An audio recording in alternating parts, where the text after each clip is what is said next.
سوچ بھی نہیں سکتے تھے جب افضال سرحیہ صاحب اور دیگر لوگ گفتگو کر رہے تھے کہ یہ نالا نہیں بن جائے گا. اس وقت ہم لوگ اس بات پہ یقین بھی نہیں کر سکتے تھے, لیکن جب ہم نے اسی دریا کو بند ہوتے ہوئے دیکھا تو ہمیں پتہ چلا کہ ہمارے جو یہ لوگ, یہ سینئرز تھے, ان لوگوں کی وہ باتیں بالکل درست تھی, اور اس وقت پورے شہر نے محسوس کیا. اور اب شاید بہت ساری چیزوں کا اس طرح سے ازالہ کرنا ممکن نہیں ہے, لیکن ہمارے شہر کے لوگ اب اس چیز کو محسوس کر رہے ہیں کہ جن لوگوں نے اپنے وقت کے اوپر, جس وقت ان پروجیکٹس کی انسٹالیشن کے خلاف گفتگو کی تھی, اس وقت پہ جو گفتگو تھی ہمارے ان لوگوں کی وہ بالکل درست تھی.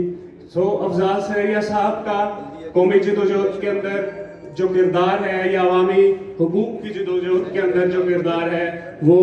بالکل لازوال ہے, اور اس کردار کی وجہ سے آج افضال سرحیہ صاحب کو جموں کشمیر کے طول و عرض کے اندر یاد کیا جا رہا ہے. میں ایک دفعہ پھر افضال سرحیہ صاحب کو خراج عقیدت پیش کرتے ہوئے آپ سے اجازت چاہوں گا, اس شعر کے ساتھ کہ انہی کے دم سے ہے شہروں میں زندگی یارو, دعائیں دیجئے سر پھرے جوانوں کو علم جدوجہد.